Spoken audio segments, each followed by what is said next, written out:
Right, folks, today we're talking about pitching. I've been asked by a few of you to do a video after the winter because we are getting rid of fairway mats. Golf courses all over have been protecting the fairways, and it's time to get rid of the fairway mats. Now, most common thing we see when we stop using fairway mats, everybody is hitting the ball heavy. That means we're hitting the ground before we hit the golf ball.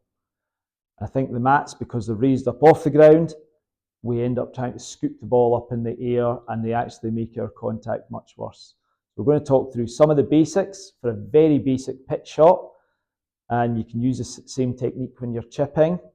And what we're going to be talking about, if you can see up here, low point, which is where is the lowest point of my swing relative to the ground and relative to the golf ball. What is my attack angle down in the ball? Am I coming down very steep, or like a putt, am I not coming down steeply at all?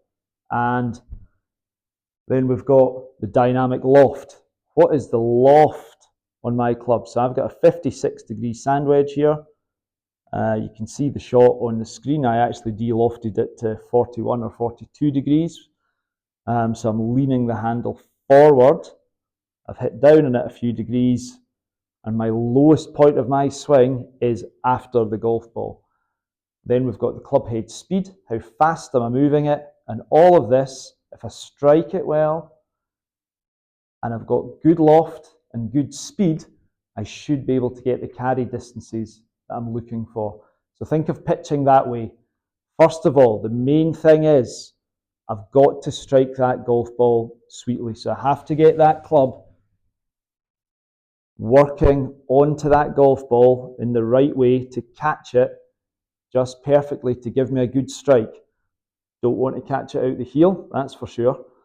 Don't really want to catch it too much out the toe either, although it's probably safer here than here. That we've all had the dreaded S word there, so we don't want to catch it out the hosel at all. So we can use all of this part of the club and get a decent strike. Can't have it too high up the face. Don't want it too low in the face, because we all know that results in a thinner top.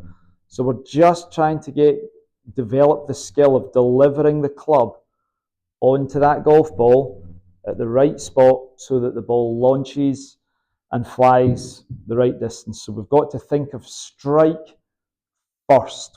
How am I going to catch the ball on that club face? That means I've got to be able to control the angle down, and I've got to be able to control where that low point is with the club to the ground. Got to get the right loft and the right speed. So a couple of basics first. Where do I position the golf ball from a basic pitch shot? So to keep it simple, I'm going to go fairly central between my ankles, breastbone. Going to get a little bit closer to the golf ball than normal, so the club shaft is a little bit more upright. And then get leaning onto that left foot. So we want to lean onto the left foot to keep our centre forward, which allows us to deliver the club down onto the ball. If I'm going to sit back, it's very difficult for me to deliver the club down. And this is probably the most common fault that we see, especially after the winter, that people end up tilting backwards, hitting the ground first, or trying to scoop the ball up with the wrists. Scooping does not work. We must get the sense that we are forward of the golf ball and we're going to let the club drop down onto that ball and then just gently brush the ground after where the golf ball would be. So fairly central in my stance, put a little bit of weight forward, and I get the handle of the club a little bit forward with a slightly open club face so that I'm adding a little bit of loft and a little bit of bounce to that club. Okay, so what does that look like? I'm going to get in a little bit closer to the shot, a little bit closer into the ball. Ball's fairly central, maybe a little bit forward in my stance. Weight on my left foot in the main, 70, 80%. Going to get that club working up so that I can drop it down. I'm not digging down, I'm just allowing the club head to drop. Okay? That's a fairly nice strike. Actually got quite a steep angle of attack in that one, 8 degrees down. So the club worked down 8 degrees. And again, dynamic loft 41 degrees. And I've actually hit the ground. The lowest point of the swing is almost 6 inches after the golf ball, about here. So that club is working down onto the ball, and then the low point is after. So the lowest part of the swing is after, and that was a lovely strike. The most common problem we see as golf coaches, it is not people being too steep down on the ball, it's people trying to scoop the ball up, and they actually hit the ground first. Now, the feeling there for me was actually as though I was almost vertically dropping the club head onto the ball, and that resulted in an 8.5 degree downward angle. But to me, the feeling was really quite steep and quite aggressive onto that golf ball.